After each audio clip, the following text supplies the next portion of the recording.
स्वागत है। मेरे सामने सैमसंग गैलेक्सी S25 अल्ट्रा है और आज मैं आपको ट्वीक और ट्रिक्स दिखाऊंगा जो आप इस फ़ोन पर कर सकते हैं। तो शुरू करने के लिए चलिए सेटिंग्स में चलते हैं और मैं सबसे पहले सेटिंग्स की सूची में नीचे जाऊंगा और फिर कुछ अन्य सेटिंग्स के बारे में भी बात करूंगा जो सेटिंग्स के बाहर हैं। तो चलिए शुरू करते हैं साउंड्स और वाइब्रेशन से, फिर नीचे स्क्रॉल करें साउंड क्वालिटी और इफ़ेक्ट्स तक और अलाउ को चुनें।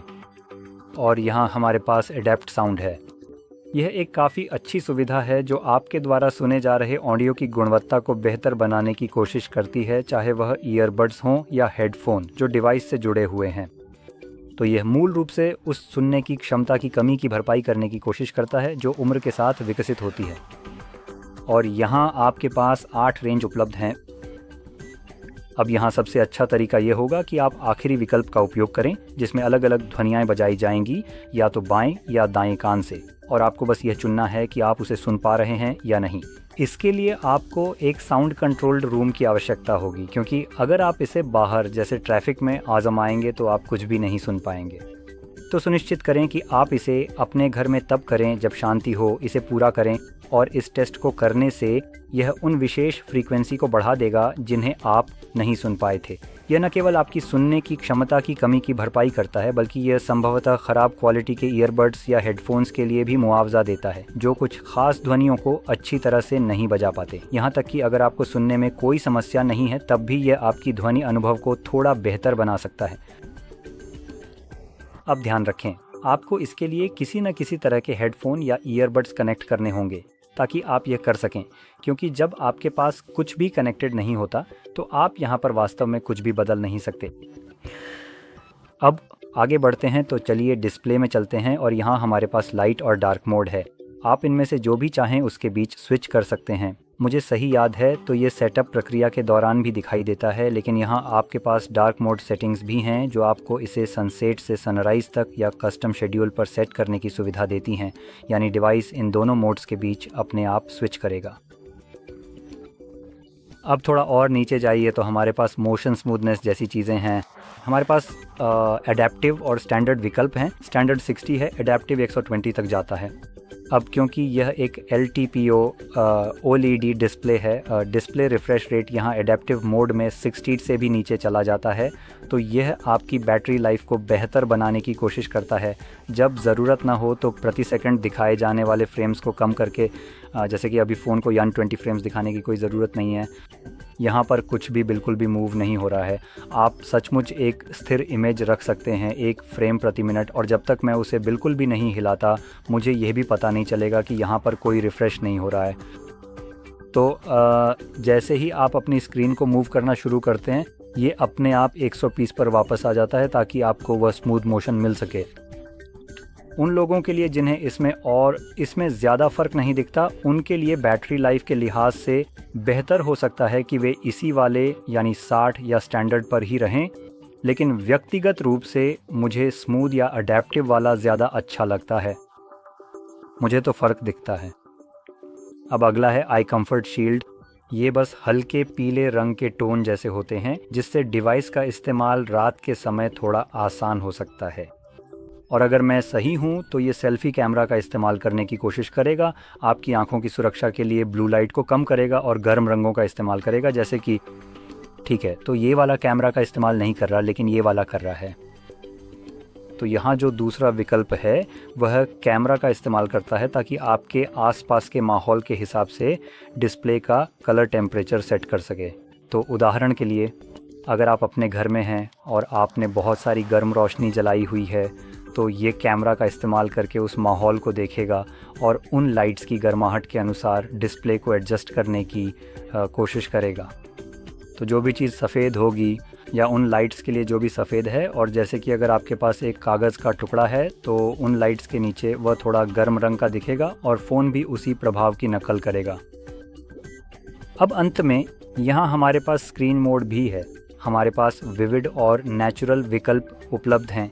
अब सैमसंग का डिस्प्ले पहले बहुत ज़्यादा ओवर सैचुरेटेड हुआ करता था मेरी व्यक्तिगत राय में, लेकिन हाल के समय में इन्होंने इसे काफ़ी हद तक कम कर दिया है। तो अब यह काफ़ी ज़्यादा मैनेजेबल है और विविड और नेचुरल के बीच वास्तव में कोई ख़ास ज़्यादा फ़र्क नहीं है, जो कि एक अच्छी बात है। नेचुरल मोड विविड की तुलना में रंगों को थोड़ा ज़्यादा यथार्थवादी दिखाने की कोशिश करेगा। विविड मोड आपको थोड़े ज़्यादा चमकीले और जीवंत रंग देगा। ये पूरी तरह से आपकी पसंद पर निर्भर करता है कि आप कौन सा विकल्प चुनना चाहते हैं। मैं आमतौर पर नेचुरल मोड का इस्तेमाल करता हूं क्योंकि मुझे यही ज़्यादा पसंद है, खासकर पुराने डिवाइसेस पर जहां विविड मोड बिल्कुल ही ओवरडन था। लेकिन यहाँ सच कहूँ तो अगर सिर्फ विविड ही विकल्प होता तो भी मुझे इसमें कोई ख़ास दिक्कत नहीं होती। अब थोड़ा और नीचे स्क्रॉल करने पर हमारे पास स्क्रीन रेजोल्यूशन का विकल्प भी है। तो ये डिवाइस 1440p रेजोल्यूशन को सपोर्ट करता है, जैसा कि आप यहाँ देख सकते हैं, क्वाड HD प्लस। लेकिन डिफ़ॉल्ट रूप से ये सिर्फ फुल HD में ही होता है और यही सभी नए सैमसंग S25 मॉडल्स के साथ साथ पिछले लाइनअप्स पर भी लागू होता है। यह बैटरी लाइफ को बचाने के लिए किया गया है, लेकिन अगर आप अपने डिस्प्ले की पूरी रेजोल्यूशन का उपयोग करना चाहते हैं तो आप यहाँ से 140p रेजोल्यूशन चुन सकते हैं और बस हो गया।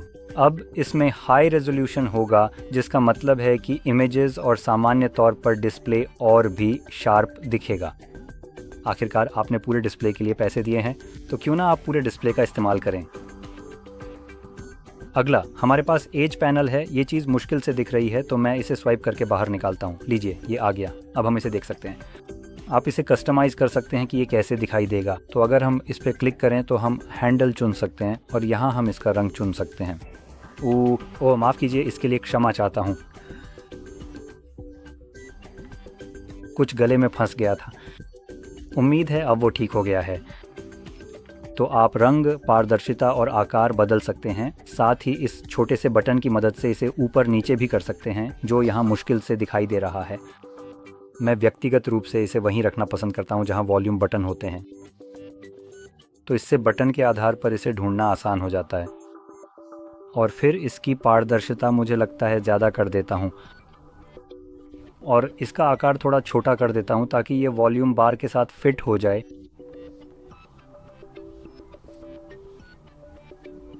और यही सब कुछ है जो मुझे चाहिए। तो अब जब पारदर्शिता बंद है तो ये दिखाई नहीं दे रहा है, लेकिन हमने इसे ऐसी जगह सेट किया है जहां आप आसानी से पहचान सकते हैं कि ये कहां है और आप इसे स्वाइप करके बाहर निकाल सकते हैं। तो ये बस एक छोटी सी चीज़ है जो मैं आमतौर पर करता हूं। अतिरिक्त रूप से डिफ़ॉल्ट रूप से ये आपको केवल एप्लीकेशन ही दिखाएगा, लेकिन इसमें पैनल भी हैं। इसमें कई पैनल डिवाइस के साथ पहले से आते हैं और आपके पास और भी पैनल डाउनलोड करने का विकल्प है अगर आप सबसे पहले इंटरनेट से जुड़े हैं और दूसरा गूगल नहीं बल्कि सैमसंग अकाउंट में साइन इन है। यहाँ आपको गैलेक्सी स्टोर का विकल्प मिलेगा जहाँ आप जाकर अतिरिक्त पैनल खरीद सकते हैं। और मेरा मतलब सच में खरीदने से है, तो ज़्यादातर पैनल मुफ्त नहीं हैं। फिर भी इसमें कई पैनल पहले से शामिल हैं और आप उन्हें बस स्वाइप करके देख सकते हैं। ठीक है, मेरे पास इंटरनेट कनेक्शन नहीं है इसलिए ये काम नहीं करेगा, लेकिन चलिए देखते हैं। अब आगे बढ़ते हैं वापस मुख्य सेटिंग्स पेज पर। यहाँ हमारे पास वॉलपेपर और स्टाइल का विकल्प भी है। ये वास्तव में एक बहुत ही अच्छा और बेहतरीन विकल्प है, जिसके लिए मुझे अभी जल्दी से नेटवर्क से कनेक्ट होना पड़ेगा, क्योंकि इसके लिए एक स्थिर वाईफाई कनेक्शन बहुत ही ज़रूरी है ताकि मैं आपको यह पूरी तरह से दिखा सकूं।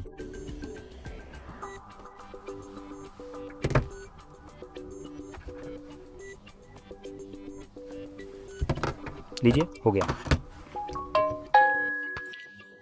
तो चलिए वापस यहाँ चलते हैं। तो हम वॉलपेपर बदलने के लिए नेविगेट कर सकते हैं और हमारे पास कुछ वॉलपेपर हैं जो डिवाइस के साथ आते हैं, जैसा कि लगभग हर फ़ोन में होता है जितना मुझे याद है। लेकिन अगर आप नीचे स्क्रॉल करें तो आपके पास क्रिएट विद AI का विकल्प है और यहाँ हमारे पास जनरेटिव विकल्प है और यहाँ आप अपनी पसंद के अनुसार ख़ास तरह के वॉलपेपर चुन सकते हैं। यहाँ आप वॉलपेपर के मूड या वाइब के हिसाब से देख सकते हैं। उदाहरण के लिए नाइट विकल्प यह वॉलपेपर को और गहरा, डार्क और मूडी बनाने की कोशिश करता है और जब आप इस पर क्लिक करते हैं तो आप रंग चुन सकते हैं। तो चलिए इसे कुछ ऐसा ही बना देते हैं।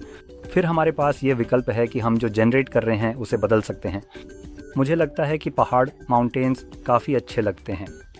मुझे सच में कोई और विकल्प नहीं दिख रहा जो सिर्फ एक रंग में इतना अच्छा लगे। तो हाँ, मुझे लगता है कि पहाड़ शायद सबसे अच्छा विकल्प होगा।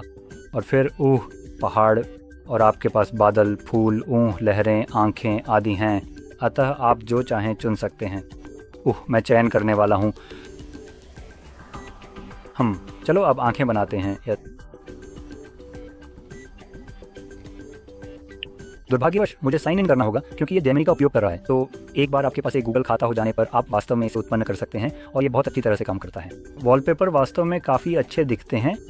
फिर से मैंने इसके लिए नेटवर्क से कनेक्ट किया है और फिर भी मैं इसे दिखा नहीं सकता क्योंकि मुझे साइन इन करना होगा। तो आपके पास चुनने के लिए कई विकल्प हैं। अब ये काफ़ी सीमित है। तो उदाहरण के लिए अगर आपने कभी कोई वॉलपेपर देखा है जो बहुत ही साधारण मिनिमलिस्टिक है और आप उसे यहाँ फिर से बनाना चाहेंगे तो आप उसे बिल्कुल भी नहीं बना पाएंगे क्योंकि आप विशिष्ट शब्दों तक ही सीमित हैं। उदाहरण के लिए हमारे पास टेरेन, ट्रांसल्यूसेंट, नाइट, ल्यूमिनस और मिनरल जैसी विभिन्न श्रेणियाँ हैं। तो ये सभी वे मुख्य श्रेणियाँ हैं जिनमें हम लगातार रीजनरेट कर रहे हैं और फिर आपके पास कुछ बिल्कुल नया बनाने का भी एक शानदार विकल्प है। तो आपके पास इमेजिनरी है लेकिन फिर भी यहाँ ज़्यादा कुछ नहीं है। तो हमारे पास लैम्प, फ्लावर हैं और अगर आप इनमें से किसी एक को चुनते हैं तो भी ज़्यादा विकल्प नहीं मिलते। तो उदाहरण के तौर पर मैं जो चीज़ बनाना चाहता था वो एक तरह का वार्म टोन वाला ऑरेंज जैसा रेडिश सा सर्कल था, मिनिमलिस्टिक, जिसमें सिर्फ शैडो ग्रेडिंग वगैरह हो। और आप ऐसा नहीं कर सकते। मुझे कहीं भी ऐसा विकल्प नहीं मिला जहाँ मैं सर्कल को एक विकल्प के रूप में चुन सकूँ। तो जाहिर है इस मामले में यह थोड़ा सीमित है क्योंकि यह आपको ऐसे एब्स्ट्रैक्ट या मिनिमलिस्टिक चीज़ों में जाने की अनुमति नहीं देता जो असल में किसी चीज़ का प्रतिनिधित्व नहीं करती। तो इसमें एक और चीज़ है, जैसे कि उदाहरण के लिए मुझे नहीं पता कि ये काम करेगा या नहीं, लेकिन मैं इसे चेक करने वाला हूँ। तो अगर मैं इस वॉलपेपर को चुनता हूँ और डन पर क्लिक करता हूँ, मुझे लगता है कि ये पहले से ही इस फीचर का उपयोग कर रहा है। मैं गलत भी हो सकता हूँ, लेकिन चलिए देखते हैं। तो चलिए अब डिवाइस को लॉक करते हैं और अपनी उंगली को यहाँ पर होल्ड करते हैं और आप स्पष्ट रूप से देख सकते हैं कि हमारे पास यहाँ कुछ महत्वपूर्ण विकल्प उपलब्ध हैं।